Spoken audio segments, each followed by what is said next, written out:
Chiezan, we can't hear you online. It's for the best.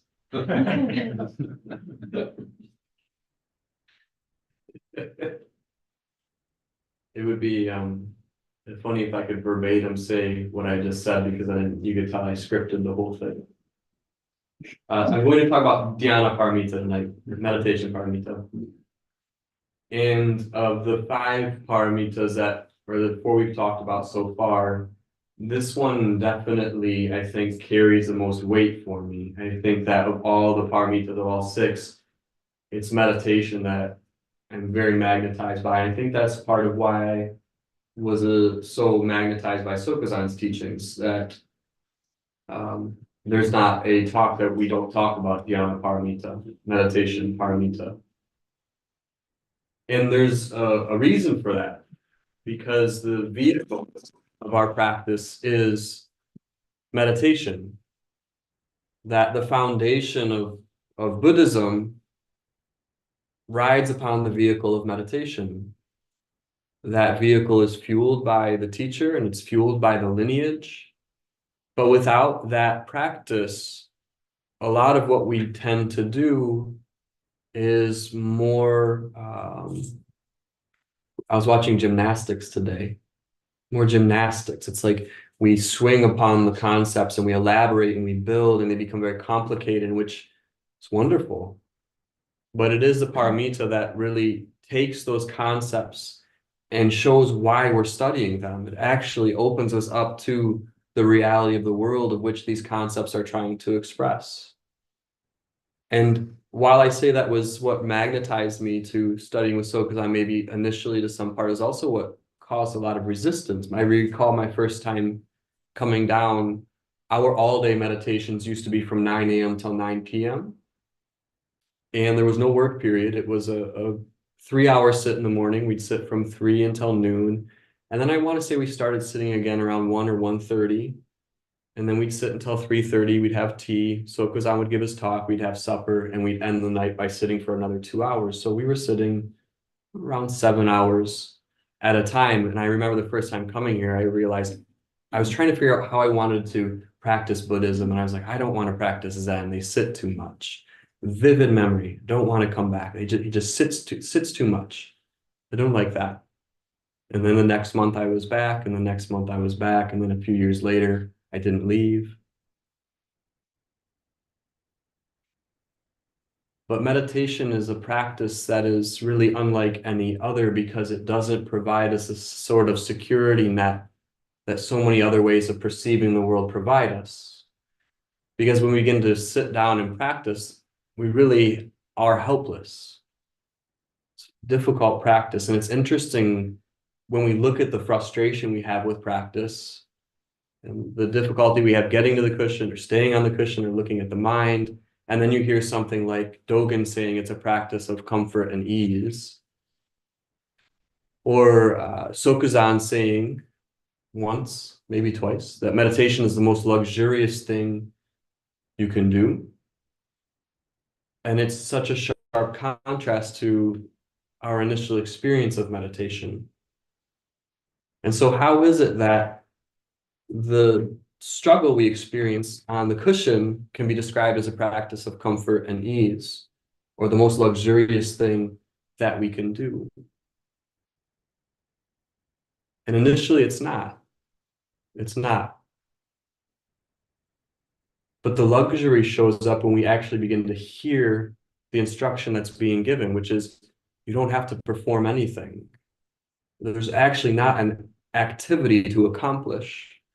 The luxury is that for the brief period of time when we sit down, there are no demands except for the ones we create. And therefore we have this luxurious opportunity where we can't really be evaluated. Just sitting there. That's not to say that the thoughts aren't painful or that the emotions aren't rugged or rough.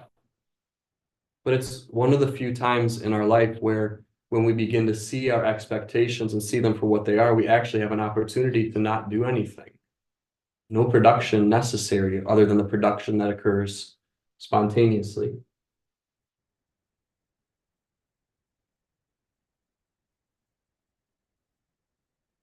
So there's a lot of ways I could talk about this, and have been lucky to hear Sokuzan talk about this so often.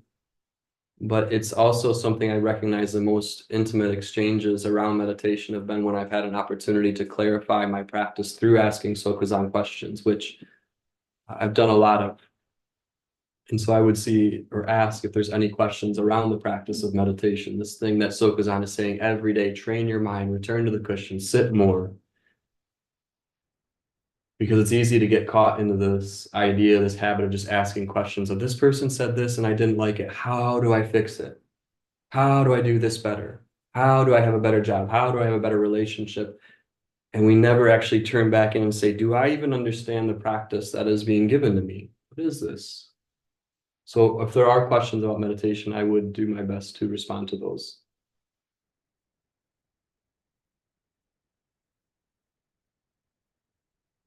You know, When you're bowing, tomorrow some of us are going to Grand Rapids. Sokuzan is giving a talk to for an all-day retreat called Why Meditate. What do you say about why meditate, bowing? I get a lot of cheat codes. And so Sokuzan, I already heard him respond to this, so he responded perfectly. And he said, don't meditate.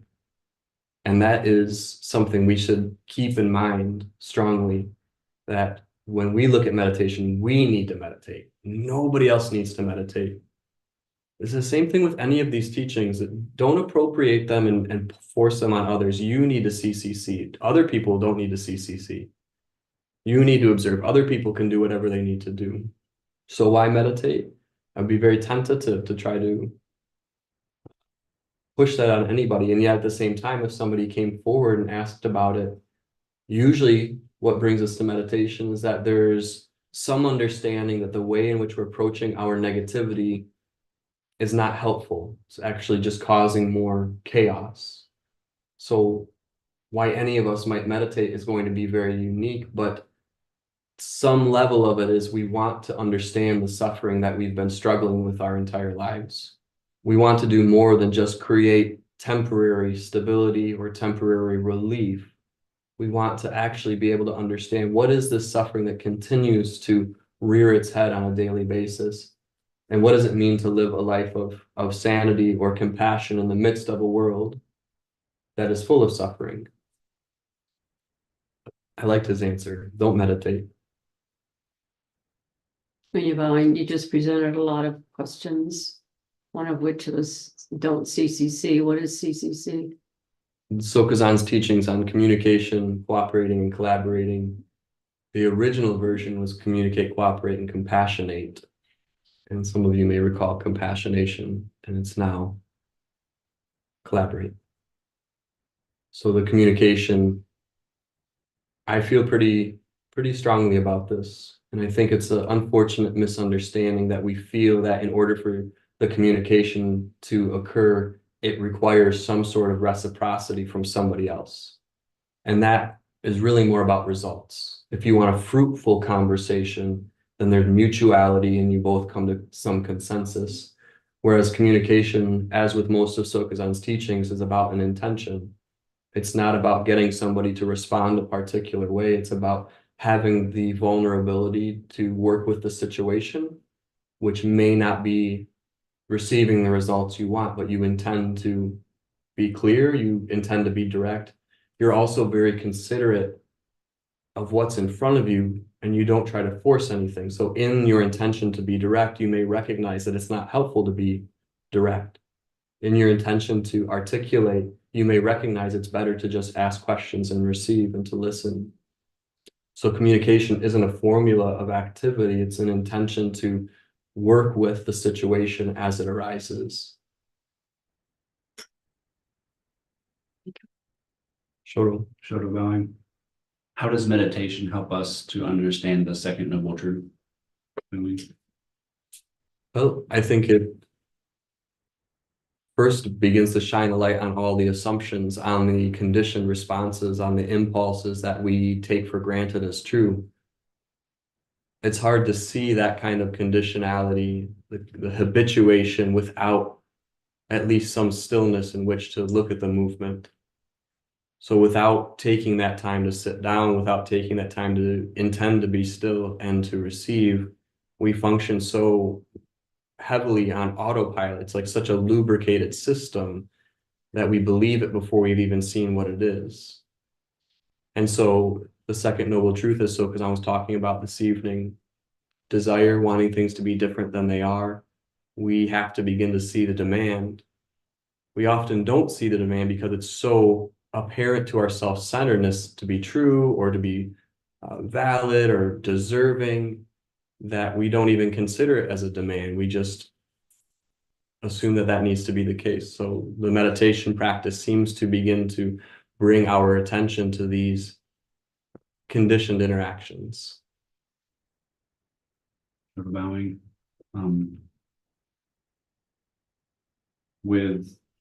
With Sokuzan's instruction on meditation to just observe, is there some kind of tension inherent in that, like an inactivity? I wouldn't say there is a tension inherent in it. There's nothing inherent in it. The attention is projected. The projection occurs when you're given the instruction and then you endeavor to accomplish that, or you endeavor to refute that, or you wrestle with it, or you try to apply it. So intention doesn't necessarily have to have any tension in it at all.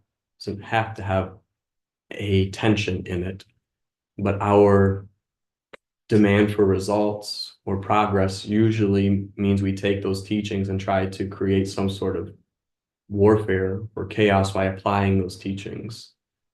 So it's enough to not understand necessarily what that is, but we intend to return to sitting there. We intend to observe. We intend to receive. But the intention is not diminished when we notice the warfare. The intention is not diminished when we go into daydreaming.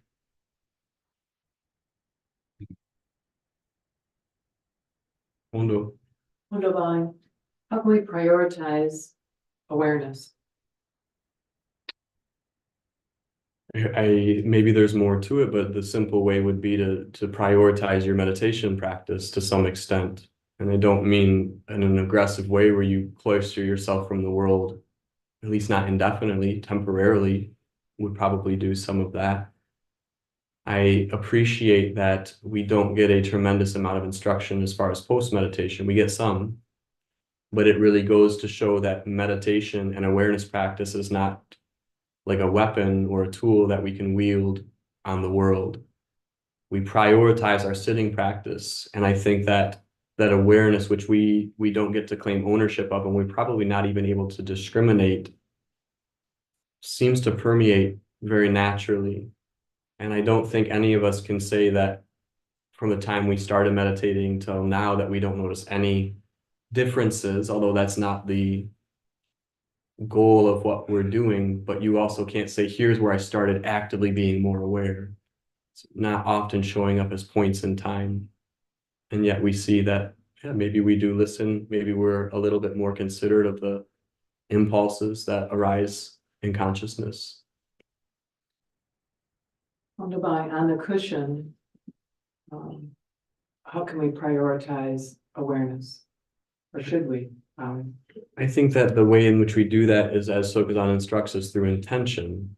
The prioritizing of awareness, I think, occurs as soon as you sit down with the intention to receive, and we don't necessarily need to gauge the results by what happens during a period of meditation. That there's a tremendous amount of softness that we begin to develop when we stop going to war with what is arising naturally, which is not a threat. But as long as we see the mind as an ally or as a threat, meditation can be quite painful because we take what arises and we think it means something. So how we prioritize awareness in meditation, I think for the most part is as simple as getting to the cushion. As I said at the beginning, checking back in with Sokuzan, checking back in with a meditation teacher, meditation instructor. Any more? Bune.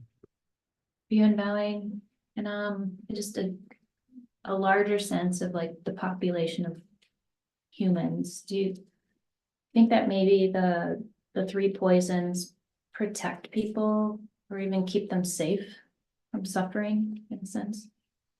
I would say even intimately, any one of us, I don't know if you can resonate with that, but I certainly can, the way in which I've used aggression as a way to keep negative feelings away, or justifying, creating isolation, a protected space, or the passion or grasping of what feels good so that I don't have to feel something bad.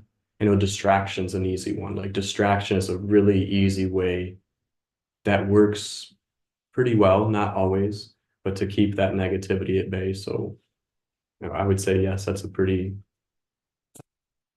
heavily used tool for mitigating our negativity.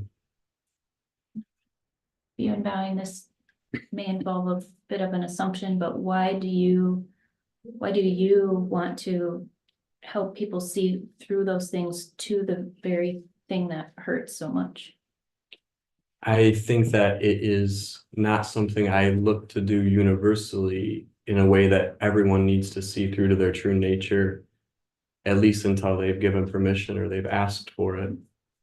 I think that that's something that Sokuzan talks about, and it's not something that is new either. I always come back to Hui Nung: teach people the Dharma if they're ready, if not, teach them to be kind. So you have to teach to somebody's receptivity. And there's a lot to just helping someone be kind to themselves and to be kind to their world. Is it awakening? No, probably not. But to try to force some sort of practice or ideology or intention on somebody else creates far more suffering than anything else. So as with Sokuzan, it's permission. You have to have permission to take somebody or go with somebody or point somebody into that area. And that's why I don't think that there's anything more destructive than trying to teach somebody who's not asking to be taught. I think that it can just be so painful. It can create so much divisiveness and actually cause people to resent the Dharma because they're being coerced or manipulated. And again, since I like to do this sometimes, basic Buddhist teachings, I'm not saying that this is the case at all, but in classical Tibetan Buddhism, sometimes it's said that you actually become responsible for all of the karma of anyone you teach. So if you teach out of your confusion and you transmit that confusion to somebody and they further propagate that confusion, classically it's said that you are now responsible for however far that confusion reaches. I'm not saying that's the case, but it's something to reflect on, that despite our good intentions, if we are not clear about what we are being asked for, we can actually cause more disruption than help. Beyond bowing, I'm thinking of a community mindfulness center. I'm thinking of a community mindfulness center, and what is kind about a mindfulness practice? What is kind to ourselves about a mindfulness practice?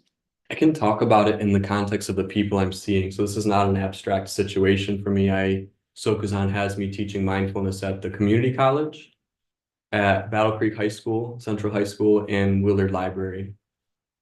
And I think of Unyo was really into Maslow's hierarchy of needs a while back. And it's like the pinnacle is like self-actualization or spirituality, but without feeling safe, without feeling like you have enough to eat, you have somewhere to live. The idea of spirituality is probably not something we should be forcing on anybody. So when I meet a lot of these people, the situations they've lived through, violence, sexual assault, homelessness. I mean, there's kids going home to cars that I meet with, or going home where they might not see their parents for several days, or they don't ever want to see their parents. And so mindfulness practice in a biological sense can help regulate the nervous system. And regulating the nervous system can help them sleep better, can help them work with their emotions more clearly, can help them learn better at school. So it provides, perhaps, even though relative and momentary and temporary, some safety or some stability that might then provide them an opportunity to work with the world in a different way. So I think it is very important that we know who we are working with, and that I would never go into one of those situations with this idea that I just have to get them to see that the Buddha Dharma is the most important thing. they know that they come in this direction when that's the case. So I think this community mindfulness center is a tremendous way to support the Battle Creek community as a whole, because it's been through a lot. And if you hear Sokazan tell stories about from the time he grew up here in the 40s and 50s and what it was like, and to imagine what it's gone through in just that short period of time to now, it doesn't even sound like the same city. So there's a lot of pain.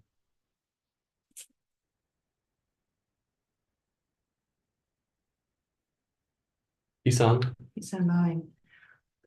I'm wondering if that type of, I'll call it acceptance of the good in mindfulness or in this practice, in meditation practice, is applicable to many, a lot of levels. So when, of practice. So my question for myself is, I recognize that there's a lot of times when I really do feel very comfortable in meditation. And I think the reason for that is that I get to sit and no one bugs me. No one places demands on me.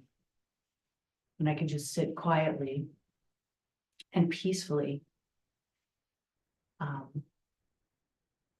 Sometimes think that maybe that's just not enough. How long do you sit in, like, for a period of time? Like, how long can you maintain sitting and feel peaceful? I would say Everybody's dreaming. it depends, because, well, I mean, I would daydream it depends though. But do you sit for 4 hours regularly and feel? No, Yeah. I have, but probably not that whole time. I'm not comfortable, but there's something about, I think it's a scrim of ignoring. Yeah. I think it's, there's a veil. There's a veil that comes down and covers up maybe the things that would be prickly if I would pay attention. So how do I lift that veil? Is it important to lift the veil? I don't know that it is. I think that when I hear you saying that, maybe the whole idea of block sitting, that's part of it. You can't maintain the facade of peacefulness for that long. I also know for me, there are periods, rare and few and far between, where life just feels pretty good. And I've learned that I don't need to go looking for the most obvious forms of suffering, but I can appreciate it. So if you're enjoying yourself, there's nothing wrong with that, but it's not something you can maintain. So when it starts to crumble, which it will, these things seem to come through cyclically. Just notice if you try to grasp or bury yourself back into that good feeling of meditation. There are even times where, you're going to block sit and it's going to feel good. I remember I came out of retreat this last summer and I was sitting from 8 until noon in retreat. And then I came out and then I go out to Black Stag and sit in the retreat hut from 7 to 11, but I'd forgotten that. And so I thought I had to end at noon. And so I sat there for about 4.5 hours, quite contentedly. Then I realized I'd wasted half an hour because I'd sat too long. But it felt good. It was very nice. It was very pleasant. For me, the big perk is I get to not have my phone on me when I block sit. And so Kazan's never corrected that. He's never said, no, take your phone in because it kind of bugs you. So that's how I feel that if you're enjoying yourself, there's nothing wrong with that. Just look to see how we try to maintain that. And then also, as far as the practical side, move into those areas where you can't maintain peaceful meditation, which means extending the period of time in which you're sitting. Well, I guess I mean, I know that I daydream and there are times when I get really emotional about something, and that's not comfortable.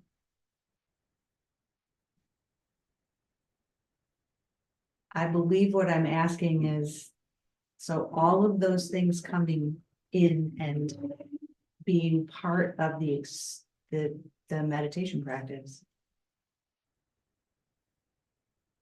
there's nothing to do with that. As far as I understand and have received this practice from Sokuzan, no. And I think part of it is because we are looking to the content of our meditation to define how we're meditating. And I think that's the seduction of the duality, the seduction of the relativity, is we think that there are going to be certain thoughts or feelings or experiences or things that we can delineate that indicate how our practice is going. And I recall Sokuzan saying, you don't even know the part of your mind that's being trained when you sit down. So that desire to know, that desire to fixate or strategize is just to be included, but you can't, as far as I understand it, find anything that arises in consciousness where you would have to say, no, that's inappropriate. That can't show up in meditation. Because if that's the case, it stops being about the awareness itself and it goes right back into trying to get a hold of duality.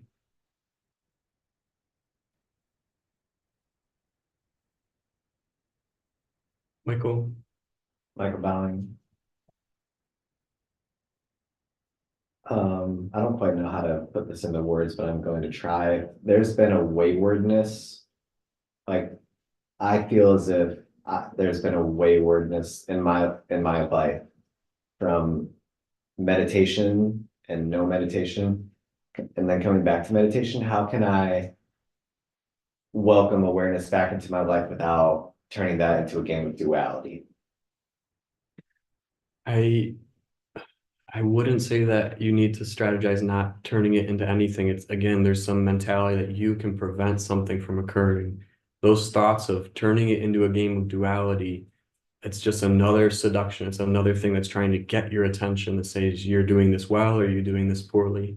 So your intention to be here, just the fact that you're physically showing up, that you're relating to Sokuzan, you're relating to the song, or you're relating to the practice, everything that comes in with that is to be included. It's not to be seen as an obstacle or a distraction. So just notice the impulse to turn it into a game.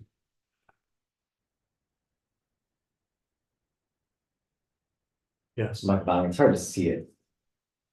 It's hard to see. It's kind of like an eclipse. It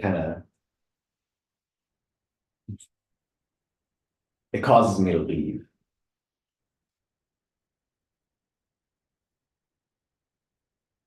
Michael Bowing, so how can I include something that I have a hard time seeing? What is it that, in as far as you can, what would you describe what's hard to see as? How do you describe that? It's sort of like what Yisan was saying, kind of like a veil. And so you shut down and then you pull away. Mhm. Even that would be something to talk about way more in the intimate relationship with a student teacher. That's very personal. But you may even consider that there's nothing incorrect about the coming and going.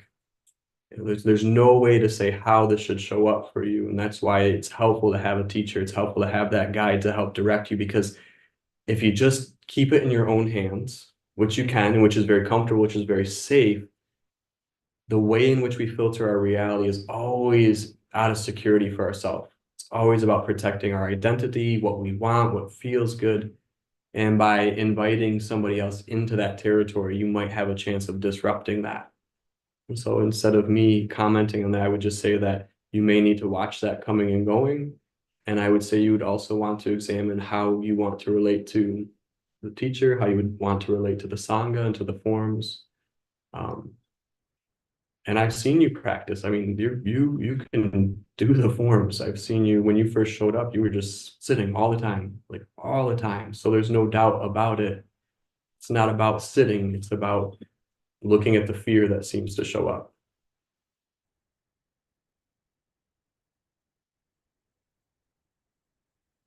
It's a reminder I think I need regularly and get regularly from Sokuzan about nothing's threatened. And I don't know what it is that feels so profoundly threatened. And if I can step back and look at it in a little bit different light, it's like, well, of course, what's the worst that can happen? You fall into infamy. Is that the end of the world? But it feels like something much worse is going to happen. And so I think looking at that almost primal fear that shows up when we start to allow people into our territory in a way we've not before.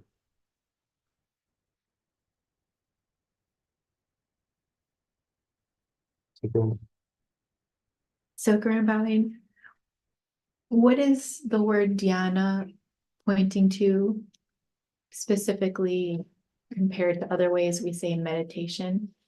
Bowing. I'm not sure. I think that dhyana also can translate as mind.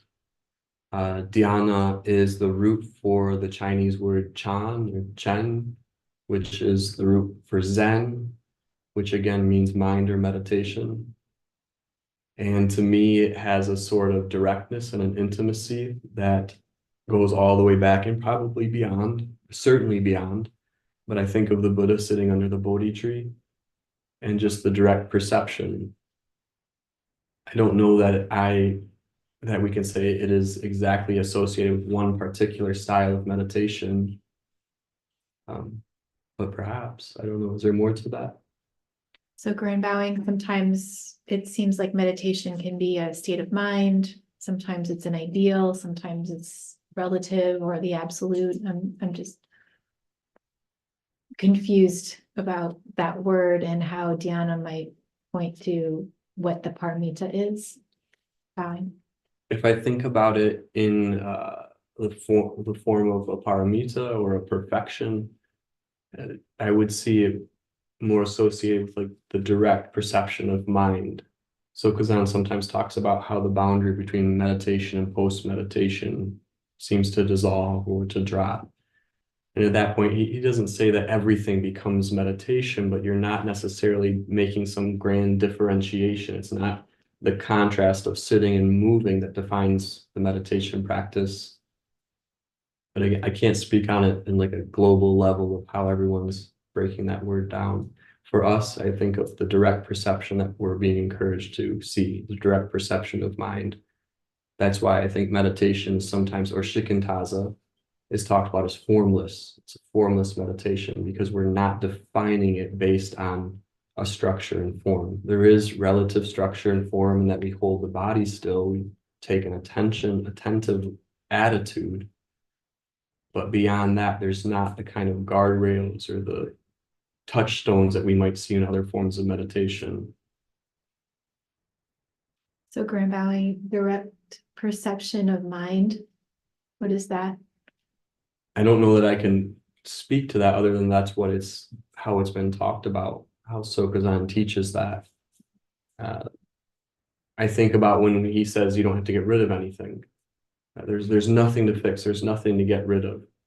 And that coming back to that idea that we don't need to look to the content of what we're experiencing, of what's showing up to define what we're going through. So we're always looking for some form of relativity to inform us. And the closest I can come to would be saying the idea of not knowing, the intimacy of not knowing. So grand bowing, why isn't there a paramita of having a teacher? Bowing. That's a good question, and I don't want to make this assumption too heavily, but I think that in some sense it's implied that these paramitas in Buddhism, that you do have elders in the Theravadan tradition. There are elders, there are people that you might go to for guidance. In the Tibetan tradition, you have gurus, you have shifus, you have senseis, you have roshis. So I think that from the beginning that having somebody who's traversed the path has been a part of the path. And I think that along with meditation guided by a teacher is really what brings these teachings to life, what actually allows us to taste them. And I was at a breakfast this week and I met an Episcopalian, is it an oblate? Do you know somebody who's taken monastic, an oblate? An oblate? Oblate? Yeah. Oblate? Mhm. Yeah. Mhm. It's somebody who's taken like monastic vows in a order of Catholicism, but it's not living a monastic life. And oblate? Yes, it's a lay A lay. practitioner. Okay. And it was kind of like it always comes up like, why did you leave the church or that kind of thing? And then you have to say, well, it wasn't you, it was me. And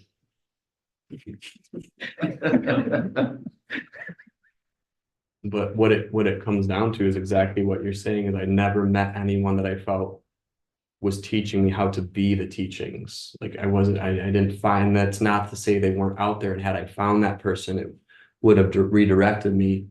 But then meeting Sokuzan and going back and reading all these theologians that seem to have some degree of intimacy, that they were just trying to articulate what they were looking at, and they were getting in a lot of trouble for it.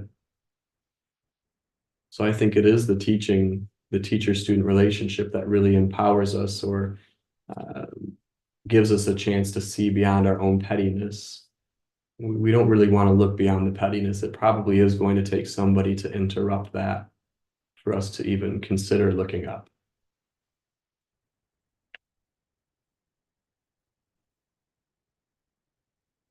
Are there any other questions this evening? Yoka bowing, what is it about our simple meditation instruction that seems to have kept you coming back here even when you didn't want to sit 7 hours a day? Well, sometimes I didn't, as maybe others don't have that problem. I think it was the encouragement from Sokuzan to keep going. I think it was the encouragement of my own suffering that continues to keep me going, that I can pull away from the teachings, I can pull away from practice, but the suffering doesn't seem to respond well to that, the negativity. And so that does inspire me to keep coming back. And I also find that because we're not being asked to accomplish anything or maintain anything, it really empowers me to practice meditation in a very sincere way, which doesn't ask me to conform or live up to a standard. And that's kind of rare. Even this idea that we can come and go from the Zendo, which for some of us is very irritating. You're trying to sit, and every 5 minutes someone's getting up from the Zendo. But we don't recognize how much respect there is in that, which allows somebody to keep practicing. Where if I forget the name, there's a temple outside of Madison. It's a Rinzai temple. It's one where you have to sit outside the temple for like 2 or 3 days. And it's very explicit on the website. You will not be allowed to move. You will not be allowed to adjust your posture. You will not be allowed to. And so I imagine when you go there, it looks great. Imagine it's just like the spitting image of what you think Zen would be. But there's so much aggression in it that we actually have to fight against what's coming up to maintain that. And so therefore we see all the impulses as obstacles. We see all of them as interferences instead of having the space to not indulge them, but to actually look at them in a way that respects when we're ready to see them. So I really appreciate the respect that we are given to see our mind for ourselves without doing so in a way that looks uniform.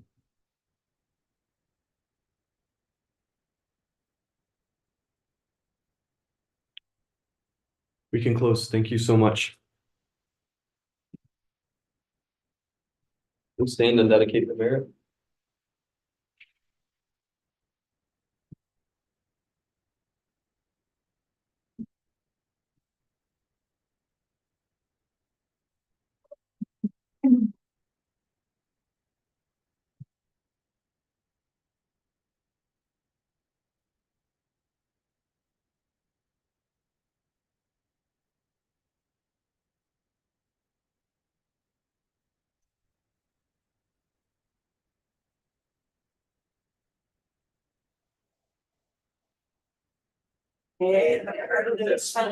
To all places, so that we and every sentient being together can realize the relentless way.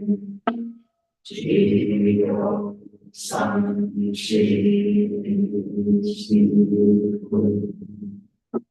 Shizong, San,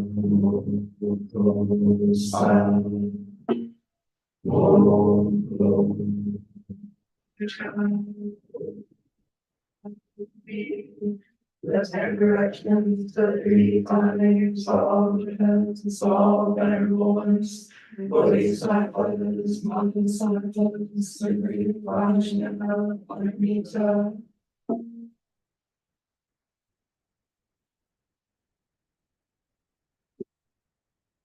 O Buddhas and Bodhisattvas of the 10 directions and the 3 times, please hear us.